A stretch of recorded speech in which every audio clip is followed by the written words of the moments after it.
Hi guys, it's Simon Lovell here, and I'm very excited to start off this interview series for the Simon Lovell blog at simonlovell.co.uk/blog and also on YouTube with my very special guest today, Bond Halbert. Welcome.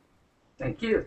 Obviously, son of Gary Halbert and Bond. I just wanted to say thank you for coming on the call. I know you're really busy, but I've got hopefully, some great questions today for you, so that we can help the viewers of this interview kind of help their business drive forward. First of all, I just want to ask you, really just kind of setting the scene, how were you first of all introduced into marketing, the very first kind of experience for you?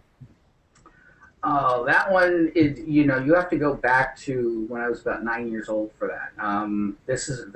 My story in getting into marketing is incredibly unique and original in the fact that I don't know anybody whose father was a marketing guru that started mentoring them at a really early age. So I'll tell you really quick how it happened and I'll go through it real quick because I've said it before. It's one of my favorite stories because it changed my life. My father went through a lot of up and down, and for those of you who don't know it, he's considered to be amongst many to be history's greatest copywriter and just a master salesman. And he actually got fired from the last job he ever owned or ever held on the day I was born. And he got fired for having an argument with his boss over wearing orange socks.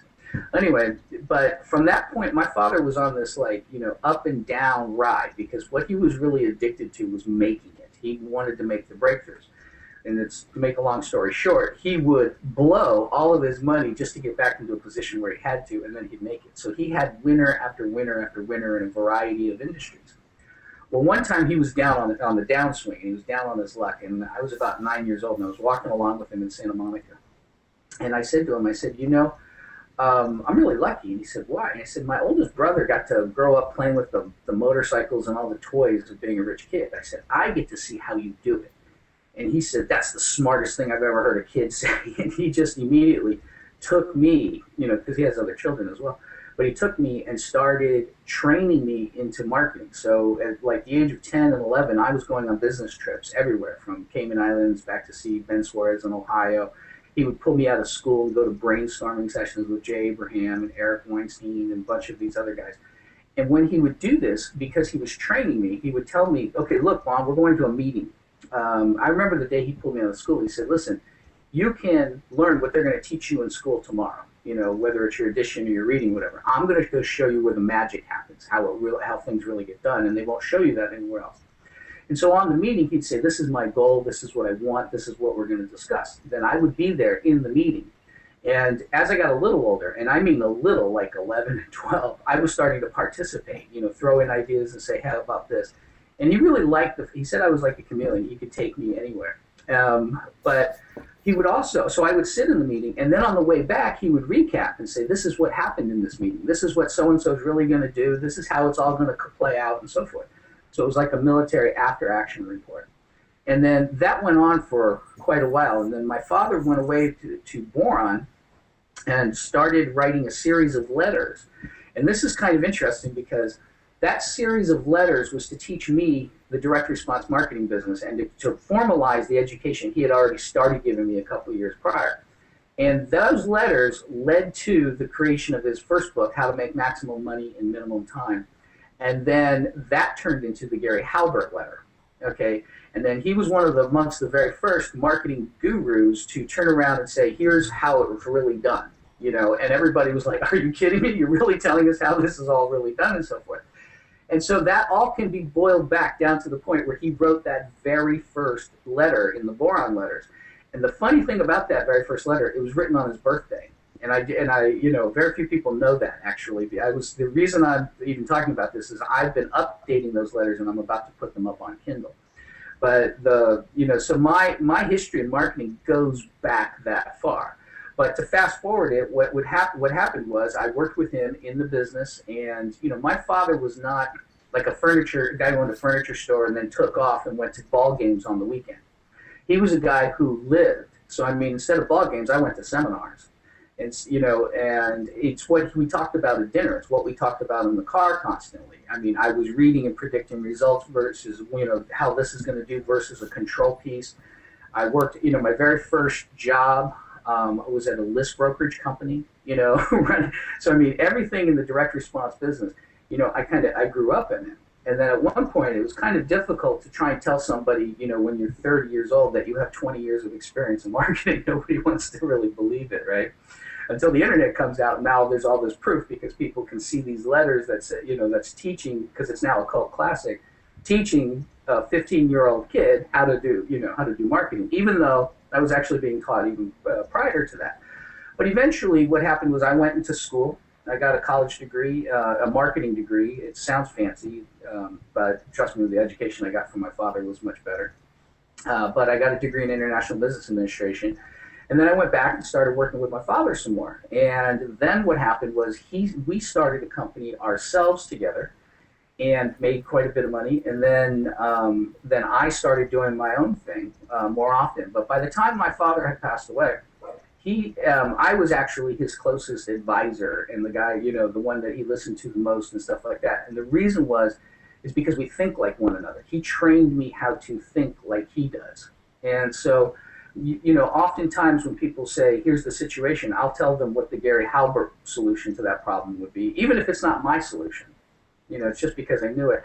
And you'll find that in life, finding somebody who thinks just like you is really valuable because you get stressed out, you can't think right, you can't see the forest through the trees, and you're all, stressed. What would happen was, if I was stressed, my father would take over and make the decisions for me, just say, go do this and that, and I would do it because I had trust that he thought like I did. Okay, he did the same thing in reverse, which was, he's like, okay, I'll trust Bond because he's me without the stress at the moment. And so we had, then what happened was after he had passed away, my brother and I started, we take care of the Gary Halbert letter. And that's basically where a lot of people have the association with us and marketing and stuff like that. But a lot, I always say being a Halbert gets your foot in the door, or having the name Halbert gets your foot in the door. Being a Halbert is what gets you invited back and to stay in the door, because you have conversations like we had up in San Francisco where people go, oh, wait a minute, this guy, he's a lot more than his son. He really knows what's going on. Oh, definitely. And, picked up a bunch. Yeah, and we definitely had a great chat and picked up loads of great ideas when we did have that chat. Going back to when you were learning from Gary, do you remember specifically the time when you implemented your first strategy that got you a result, as opposed to you'd been learning, but then it was like you started executing what you had learned?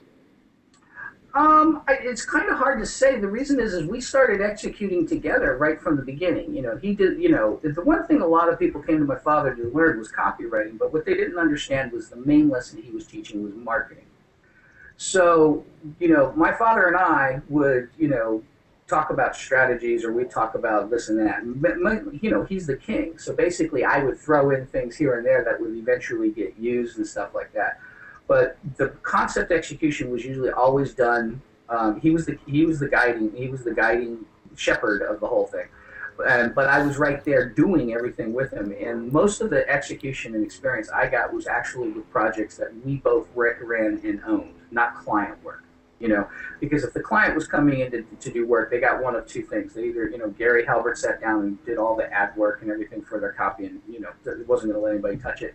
Or he would hand it to a copy cub who would write some of the copy and with his guidance, and then smooth it over and everything. But I would say that so it was something that was going on constantly. But I had known that I finally really arrived when I started making a lot of money without my dad in the picture at all. That's what really did it for me. Because everybody wants to do it on their own. So I'm doing everything in the family business for years and everything. And then I start doing little things just solo by myself. And like, for example, I started this blog to teach my kid about marketing and direct response marketing. And I wrote a Google ad for it. And when I wrote the Google ad, it got a double-digit click-through. Now, this is my very first Google ad ever. And the way that it worked was, some people are like, wow, that's really lucky. But I've done it before, since then. And what they didn't realize is that it was 30 years before that makes me do that and do it well. But when we ran info products in the finance industry, made quite a bit of money there. Broke out on my own. Well, I took my brother on as a partner. I was still the lead on all of this stuff, but I took my brother on as a partner. And then we together ended up doing quite well. And then we dove into deal making and did quite well there too. So we were doing good with everything that we touched. But I never really wanted to become a copywriter. And then now I find myself, the one thing that's kind of strange is I now teach people a lot about copywriting. And the reason is because they, I see these areas where they just don't have the lessons. They just don't have the knowledge. And it's easy for me to go in and say, no, this is how should be your priority. This is your USP. You have it buried for 5 paragraphs down in here, and it needs to be popped up to the top and things like that. And I just found that my father, like I told you in the story before, he started marketing, really getting into direct response marketing the day I was born. But I was already 15 and been studying when he decided to teach marketing. So when he decided to teach copywriting, so what I found out is, I was there 100% every step of the way with, all of his lessons, the mother letter, all the lessons he put people through at a seminar and everything. I was the first student. So I not only knew it well, I saw it evolve over time. I remember one time I was at a conference and my dad's, he knew that I might get a little stage fright, so he just waited and he said, hey, I got to go to the bathroom. Go up there and give my A-Pal, B-Pal speech. And that was like my first experience on stage. Weird. Did you have quite a few nerves at that point? Or? Oh, yeah. No, I mean, well, the thing is, when you don't take a lot of clients on, because I don't, when you don't do that, you have a thing about yourself where you're questioning. You're questioning your, how will I be perceived? Will they, do they already know this stuff? That's your big fear, is that, everybody already knows what you're about to say. And of course, it's not true. So, well, eventually I found out that one thing that's kind of unique about my brother and I is having a core fundamental understanding of marketing. In other words, it's not turned off at night, because it deals with everything. I'm teaching my daughter these things about how marketing is about human relationships.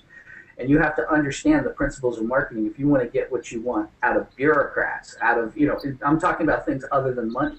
It makes your life much better.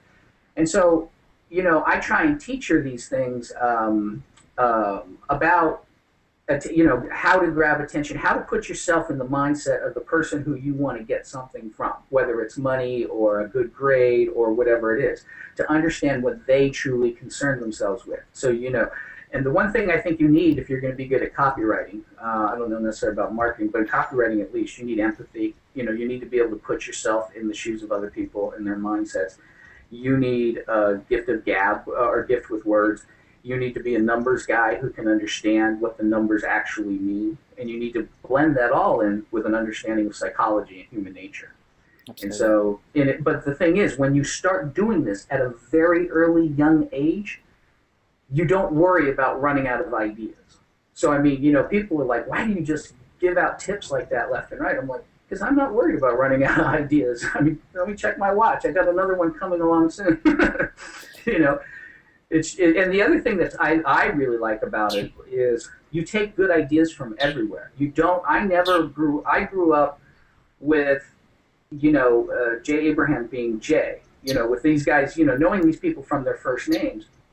And so what would happen is I didn't put a whole bunch of people on pedestals, but I also didn't put, I wasn't classifying people. So I'd hear a good idea from anybody and go, that's a good idea. I could hear it in a radio commercial and then adapt it and use it in my copy. I could, I pick it up from anywhere and everywhere, because you end up not judging. Right now, when you start off and you don't know very many people, you want to listen to the advice of the guy who's made it the most, the most professional guy. When you grew up with a core fundamental understanding, you see opportunities and hooks and angles, and you see them everywhere that you go. And so you're not afraid that if I tell you my one secret that I use to do this to get my click-through rate higher or whatever it is, I'm afraid that I've given you the best of me and you're not going to come back for any more. It's just not true. I mean, you've told a brilliant story, at the start of the interview, and something which I find with me is that when I started my blog, I can connect so easily with copy when I'm writing a story. It flows so much easier. So for those that are watching that have got a small business or kind of have blogs or kind of putting content out there, how critical is it really that they build stories into their marketing material? I think, when you build, first of all, putting in a story will do all kinds of benefit for you. Now, there are some situations where you can't. You're doing a splash page on a website, and it's done like more written like a billboard, big USP and a get it now and everything. It doesn't seem to be from somebody. But when you actually tell a story and start a personal communication from me to you, you get to know somebody better, okay? And there's all kinds of stuff that's building up in there that you don't know. First of all, it can raise the value of what you're selling.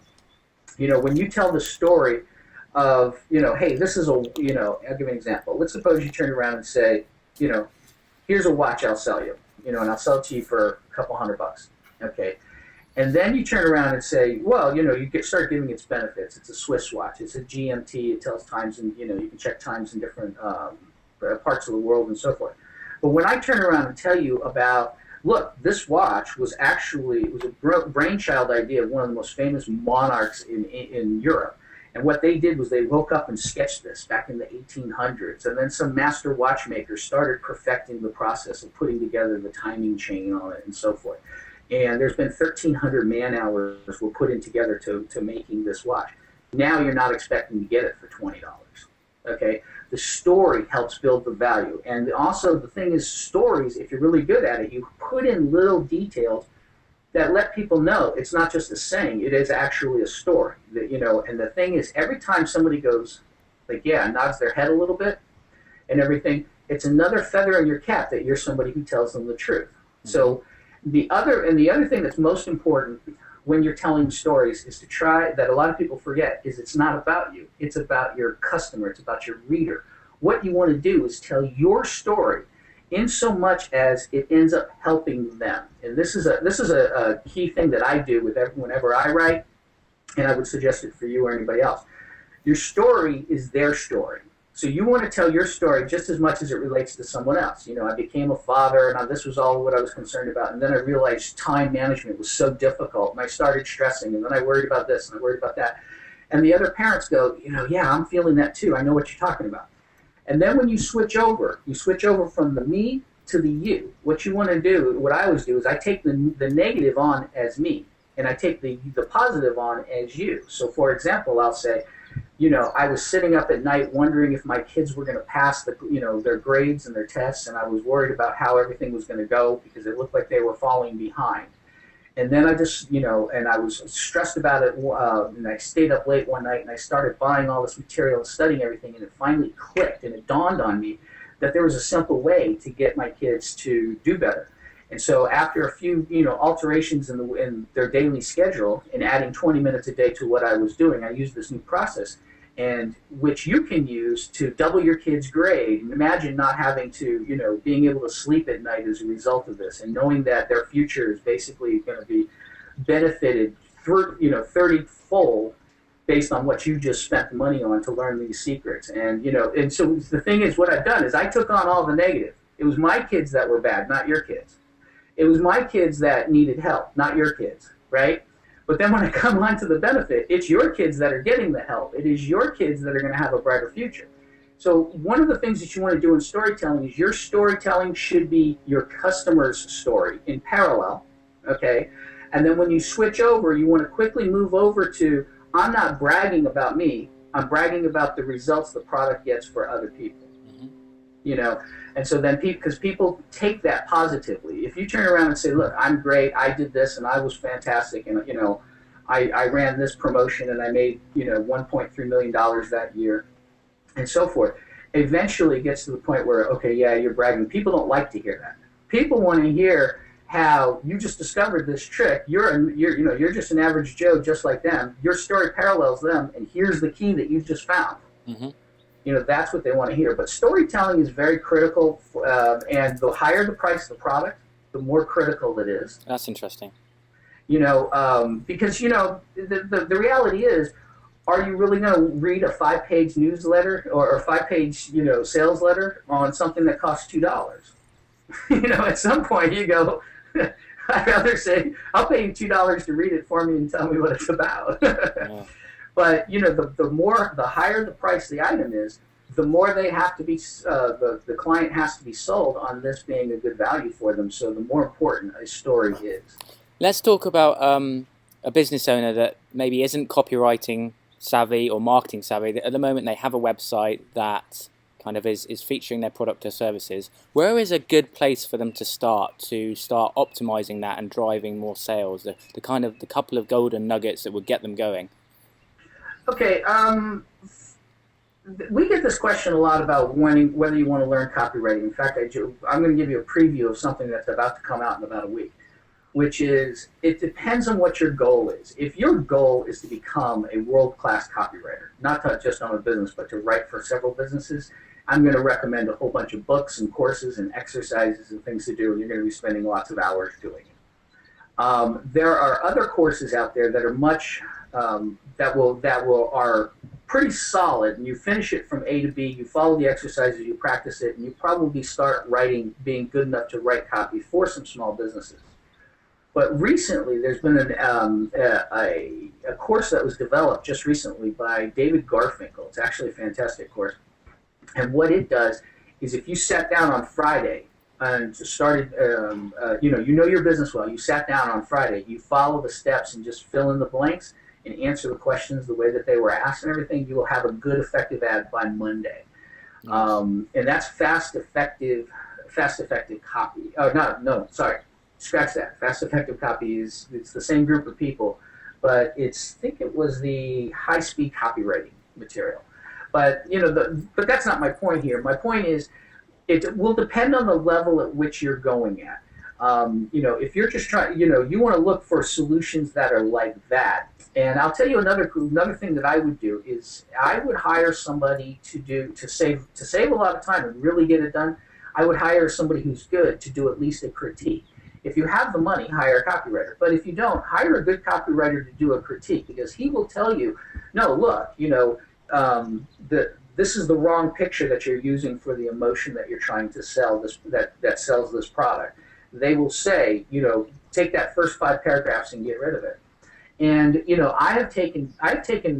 recently I took a promotion and I applied what I call the so what test, which is I read it as though I'm a prospect, as though I'm somebody who might be interested in buying this, and I cut out everything. When I said, okay, somebody would say something, the copy would say something, I'd say, so what? What does that mean to me? And if it didn't mean anything to me, it got axed out.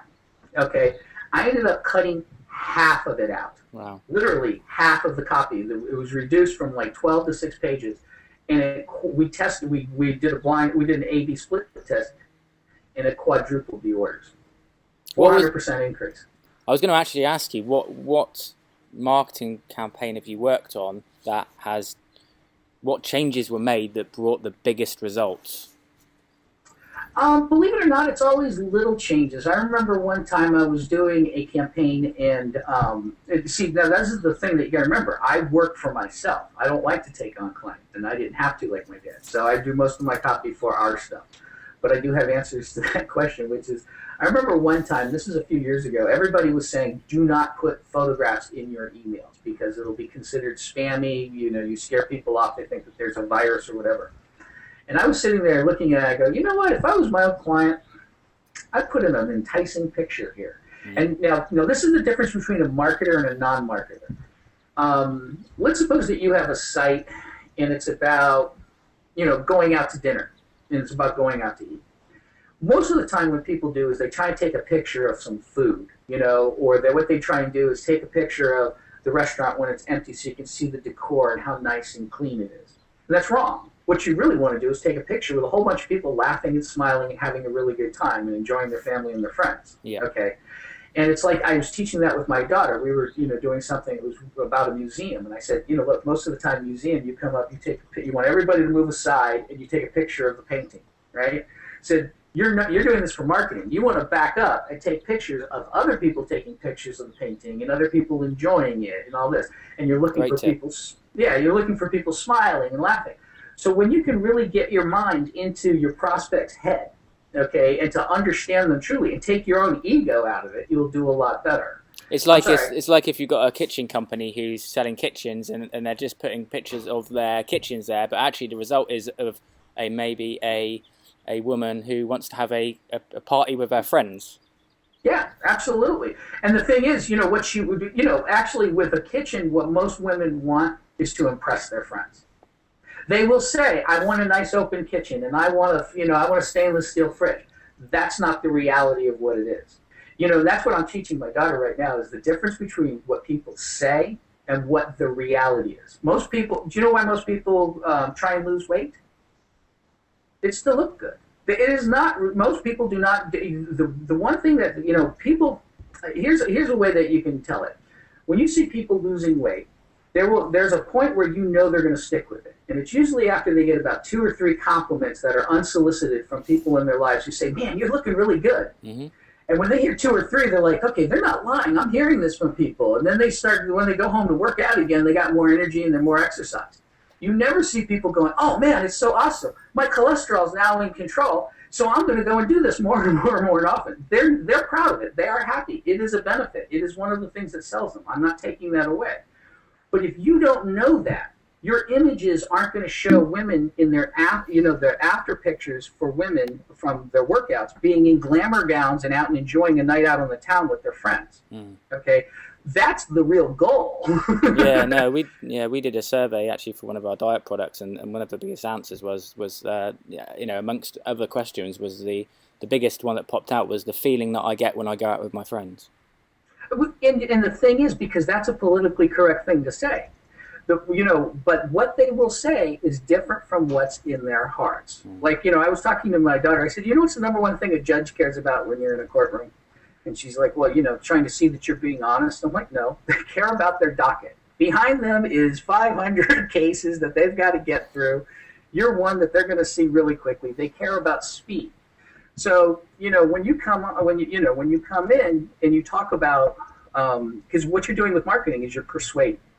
Marketing is persuasion no matter what. And, if you want to get your kids to do your homework, you still got to follow Ada. You got to get their attention. Hey, Emma, you yell at her, right? Then you need to make them desire, or grab their interest. Say, get in here now and I want to show you something. So they're somewhat interested. And then the desire. You can say, look, if you get an A on this, I'm going to give you $20. So you could say, if you don't do this, you can't go out. It could be, depending on what your reinforcement is. And then the action is forcing them to do it now. Say, no, you got to do it right now. You can't wait until later after you go to grandma's or whatever it is. But even that basic relationship is based on ADA, right? Everything is, all human relationships are based on, work with marketing. So it's, to understand marketing is a lot more than just being able to write the words that make people buy stuff. It's persuading people to take your side, get your opinion, stuff like that. And it's about testing and, all kinds of, I could go on for hours about all the things that are entailed with it. But I think I'm sorry, I'm losing my train of thought. I think when you get that core fundamental understanding, you end up with so much more power than people around them. I remember one time asking my mom, I said, why'd you marry Dad? What attracted you? She said he could talk anybody into anything. It was amazing, that he was such a persuasive guy, and then I've heard, similar compliments about myself, in my own life and everything. Nothing nearly as great as what my father could do. That was another thing. I never even wanted to try and compete with what my father did. Although my life ended up mimicking his in a lot of the same ways. We ended up both making about, making more money than our peers right around the same age in life. We both ended up having the same kind of struggles, and then we both have our tales of woe that are very eerily similar, and then our successes are also eerily similar. I know you have to shoot off quickly, but I wanted to ask this one last question for you. Where do you start when it comes up to a new promotion idea, in terms of many businesses kind of have the typical buy one get one free and those kind of typical offers? How do you start to craft something which is unique, different, and that will kind of outperform a competitor and make the prospects and customers think, wow, this is just really different,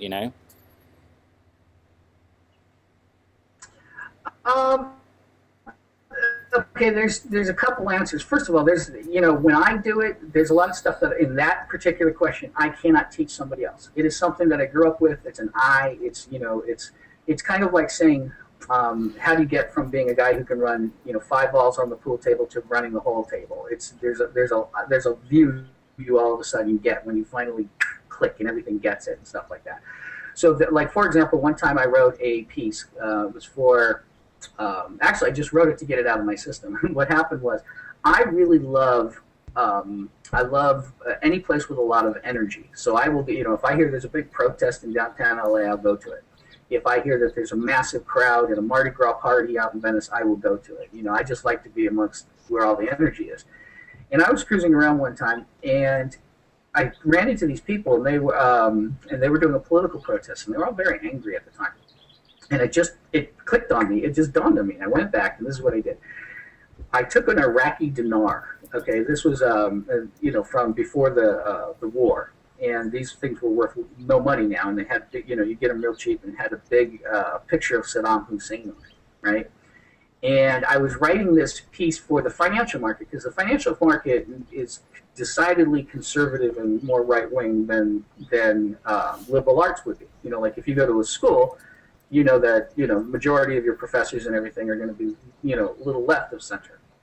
So what I did was I sat down and I had this thing, and I said, see this? I said, I would say, dear Simon, as you can see, I've attached an Iraqi dinar to the top of this bill, and the reason I've done it is for 2 reasons. The first reason is I need some way to get your attention, and since what I have to tell you concerns money, I figured this would be an especially appropriate. Number two, I want to show. This is going to help me prove the point that I really want to make. You see, this Iraqi dinar is worth less than the money is worth less than the paper it's printed on, because even blank paper has value.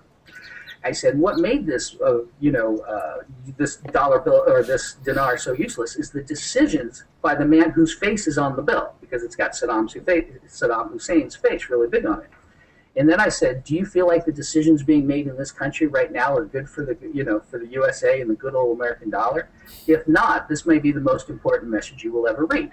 Okay. And then what I do is I explain to them, and I use the language that they love, about good old USA and, sit in gold. And I start talking about these things, right? And then I say, listen, a lot of good Americans are trying to prepare for what people consider to be an impending event. But this is the reality of the way things work. As we spend a lot of money, pass these spending bills, and I peppered it with, I got so mad when I saw them spending money on Wall Street fat cats, and I just mimicking all the language that they use, right? Then what I said to them was, if what happens is after we pass a spending bill and devalue our money, people in Switzerland can't sell us Rolex watches because we can't afford them, and we're 50% of their market. So to get their currency on par with ours, what they do is pass their own spending bill. Okay. Then what happens is, so that the announcement of that changes everything. And so what I started teaching people to do is how to make money in the foreign exchange market, right? In Forex. So this whole thing switches around and sells a Forex system. Then they get a second dollar bill, a second letter. And that letter has an inflationary $1 million bill on it, right? And it says, do you fear this? Because remember, this is going after people who are in fear of inflation. And then it says, you may recall from my last letter where I sent you an Iraqi dinar. Now, the reason that this is really powerful, in my opinion, is that Iraqi dinar isn't going anywhere. When you pull it off, you can't spend it like a dollar, right?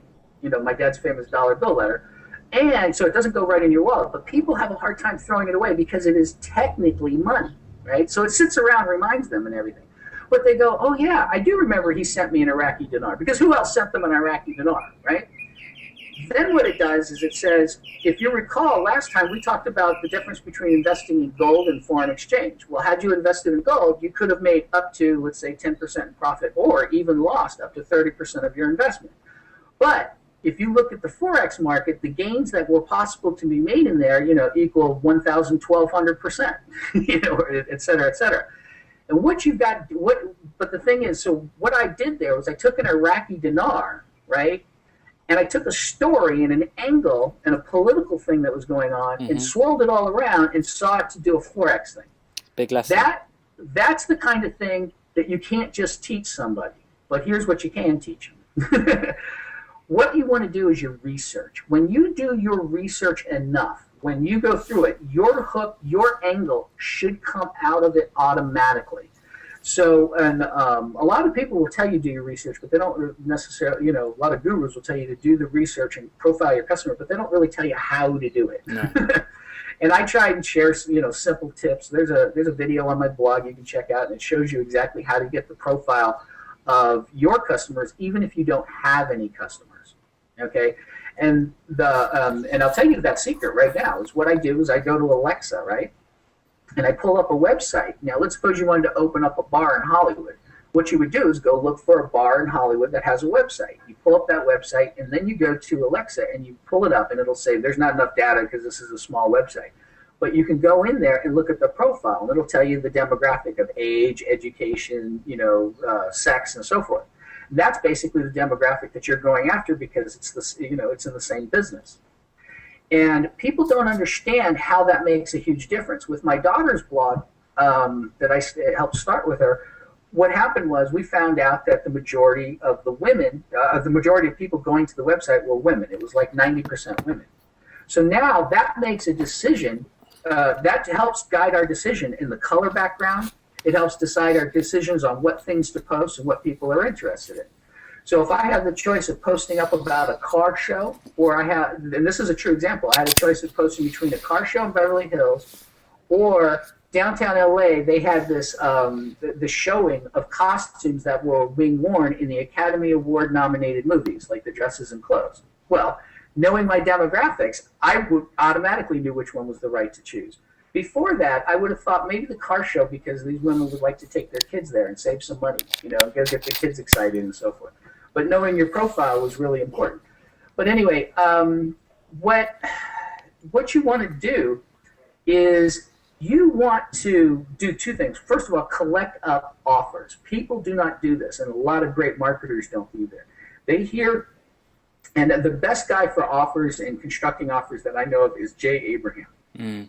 He's the guy who, where, we want to cut a deal, he will come out with an out-of-the-box kind of a deal. Like, you'll say, listen, I want you to do this for me and handle the technical end, but I can't pay for it up front. So what I'm going to do is give you 100% of the money until you're paid, $10,000, $15,000, and from then we go to the regular commission standard. He comes up with these deals that are not, standard or uniform and stuff like that help get everybody a win in the situation. But you should have a box of offers that are not related to, your business at all. That's great. Remember when I started talking to you about how, you can go around and see things everywhere? Mm-hmm. That's one of those things. It's like you see an offer and you're like, okay, that's a great offer and it's a good idea. And I see a way to translate it instantly into what I do or into what somebody else is doing. So what you want to do is you want to keep a collection of offer ideas, 2 for 1, those are all basics. You'll start spitting those out yourself. But, you'll do double your money back guarantee unless you show results in what you're doing, and you learn the secrets of how to do that offer properly. You start to see angles and things that you can do that were previously closed, because most people, when they start off, they're stuck modeling, and what they're stuck modeling is their competitors. Mm. That's what they do. And the funny thing is they could just turn around and model somebody else, who's in a different business and have something more unique. I'll give you an example. 30 minutes or less or it's free. Big famous thing from Domino's. They no longer run it or anything. But they say 30 minutes or less or it's free. Let's suppose that as a copywriter, and I'm just throwing it out there, it might not work. You could say, have your copy in under a week or I'll pay for the test. Yeah. And people go, oh, wait a minute, because one thing I hate is waiting for that copy. And that kind of angle will work with any business that can't stand waiting. Make it irresistible. Yeah, the doctor, the doctor says, if we don't see you within, if we keep you waiting 20 minutes after your appointment, the appointment's free. Mm. Those kinds of things will make you go, okay, yeah, this guy's really good. He's, that's value, and he's, a taxi firm that if we're not on time, will take you for free. Yeah, absolutely. Anything where you hate waiting, if they can offer some sort of guarantee. Now, of course, there will be something in the clause. Like when you do I'll give you an example. A lot of people don't want to do a double your money back guarantee, and it's a great way to stomp the competition all the time because everybody's afraid to do it. They're just too scared. But people who have done it know that it increases refunds slightly. Nobody really ever cashes in on the double your money back, and it increases sales greatly. But here's the way it really works. You say, or the way it worked back in the day, where you say, join my paleo group. Okay, and if you're on my diet and you don't lose weight, I will give you double your money back. But here's how you do it. First, you go to your doctor and get permission that you're going to go on this and have him measure your weight. Second, you stick on the program for 30 days and then go back to the doctor. And if he writes a note saying that you tried it and something else didn't work out or whatever, then you send it in and I will give you double your money back. Now, the real key to that is going to the doctor twice is going to cost a lot more than the paleo program. Exactly. Okay, but here's the thing. You're willing to make a statement that says you'll give double your money back if it doesn't work. How strong does that say about you, about your feeling about your confidence in your product versus your competition? Exactly. It says a whole lot. And so, there are things like, my suggestion is this. Until you get that angle, and you do a lot of research, you will normally get your angle and your hook to come out of it. Okay, and that angle, and you remember before we did this recording, I was showing you something about headlines and stuff like that, coming up with subject lines. Mm-hmm. You can use that same technique for also coming up with angles and hooks for an entire offer. And it's something that's sensational and salacious, and it's great. And this is what I like about it. When you do that for your hooks, now that's not necessarily offer. What you're doing is when you model against other people, people recognize the familiarity of it. If I turned around and said to you, I got this brand new campaign, Simon, it's called The Wealthy Bastard. You'd be like, I think the rich jerk's been done. I've modeled it after, but it's been done. It's not going to make nearly as much. But when you model what's going on after news is fresh. It's new. You can always find an angle. Well, like that, if you're going to hear a really whack story that's really crazy and bizarre and off the world, it's not going to be fiction. It's going to come out of the news. Definitely. And you're like, you couldn't predict this kind of stuff, and you can't, that phrase, you can't make this up. The thing is, but you can model it. And so it's a great way to model after, hooks and angles. Great marketing boils down to creative hooks, offers, and solutions. So for hooks, I suggest you start looking at news to try and, model after that. When it comes to offers, collect up your offers in a box. Start collecting the offers that people send to you, 2-for-1s, anything that was with a unique idea, 30 minutes or less, or it's free, double your money back, etc. Collect them all up. You're only going to pick whatever you're comfortable with using. When it comes to solutions, that's just a can-do attitude. Where people say, we can't do this because, well, that's not set up this way. My father went down in the 1960s and had them resort all the postal service, or not postal, R. Donnelley, resort all of their names back into name order out of it, and he paid them thousands of dollars to do it. But when he first came up, they said, no, this can't be done. Okay, so solutions to your marketing problems or solutions that you're offering your clients and stuff, that's something I can't really help you with except to say, have that can-do positive mental attitude. So that's hooks, offers, and solutions. And if you're creative with that and you start studying it from all over the place and seeing them everywhere, you shouldn't really have a problem, especially after you're done doing the research. Now, one of the things, nobody has spent more time listening to people say, hey, Gary Halbert, how should I sell this? I've got this product and it does this and this and this and that. And I'm sitting in the room going, okay, what's he going to say?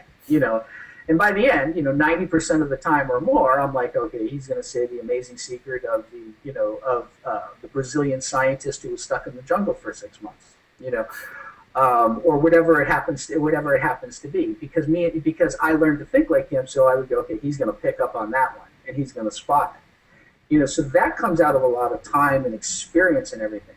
Another thing I would suggest is get in front of your prospect.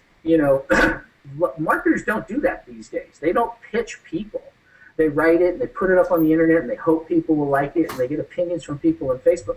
My dad, for his biggest winning promotion, actually went door to door trying to sell people, and he would watch their eyes and see where they got distracted, where they lost it, where they got more attention.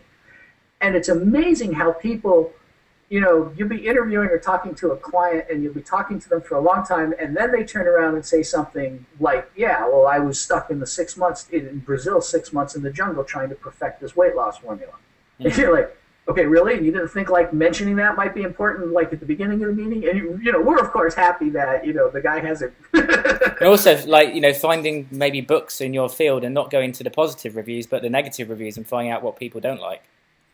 Oh well, that's what I don't know who invented the trick, but I learned it from Jay Abraham at one time. Yeah, you can go to Amazon and get all your copy written from you by looking at the positive and the negative. And then what you do is you say, my product has, and you list all the positive, and my product has none of the negative. So like, let's suppose you're doing a ball chucker for a dog. And you go and you find out the guy's complaining, oh man, it's green, so when I drop it in the grass, I can barely see it, it's hard to locate. And what not to make a green one. Yeah, no. So what happens is, what you do is you turn around and make you it write pink. your copy, and you say, mine's Dayglow orange, so that you won't get. So when you drop it in the grass, it won't be lost. Yeah, exactly. And it chucks it. But the thing is, it's the way that they describe it that makes that magical copy. It's the guy who says, oh, this is awesome. When I come home, I'm usually tired from working my arm all day at the factory. And this makes it easy for me to exercise my dog without throwing out my tendon, okay, or harming my tendons. So what happens is that becomes part of the story, or that becomes part of the campaign, and you talk about your product and mimic all the positive, and then you say, and don't worry because it's got none of this. Now, of course, you have to make all of that true. You can't sell them a green dog ball chucker that's actually and say it's orange. You got to go make it orange. Definitely. But when you do that kind of research, you get to know it before you make the product. The very best marketers in the world usually create the marketing before the product. Yeah, absolutely. They say, what is it? And even if they don't write it down, they say, what is it that would sell really hot right now? What is it and then they go make that come true as close as possible, as close as they humanly possibly can. And so a lot of people do it backwards. What they do is, they work and slave. They got this idea. They're sure everybody's going to love it. They spend 6 years keeping it a secret and working on it, and on their blog and everything. And then they finally pop it up, and lo and behold, it's just not one that hits. Whereas, and then they go on to do another thing, and then they do. After 10, they usually have at least one big winner after 10 different projects. That's good odds. Actually, you got better chances of that. And then they turn around and they say, wow. Had I tested all of these first, I wish I would knew that this one was the winner. And here's the deal. Most all marketers are surprised by what's the big winner. When you try throwing a paleo group, or you try throwing a dinner party, or you try selling a book, or you try an Amazon ad or a Facebook ad or whatever it is, then all of a sudden something really clicks, and you're like, wow, I didn't know that would click that well. You know what I'm saying? You don't necessarily know. I went and looked at my daughter's blog the other day. Has 112,000 unique visitors in the last 12 months, and I'm like, I didn't expect it. Yeah, that's pretty good. You want to get to what works quicker. Yeah, I know I need to head off for another call. I'm glad that my laptop battery didn't completely fail when I was outside, which is why I had to come inside. Because there are some brilliant little nuggets in the interview. You mentioned a couple of resources. Do you want to mention those, and also your daughter's blog and your blog, just so the viewers can check those out? Okay. Well, one, I always direct everybody to my dad's website first, thegaryhalbertletter.com. It's really the best site on marketing. It's free. Go and poke around. You'll love it. Make sure you do sign up for it, because we put out special content that's only for the email list, and we do special time-limited offers. My brother and I are recently now working on a different site called halbertizing.com, which is where it's going to be a combination of everything that we do and we teach and stuff like that. And it's being developed right now. You can't go there right now. Right now, if you go there, you'll see a sales page for one of our ad breakdowns.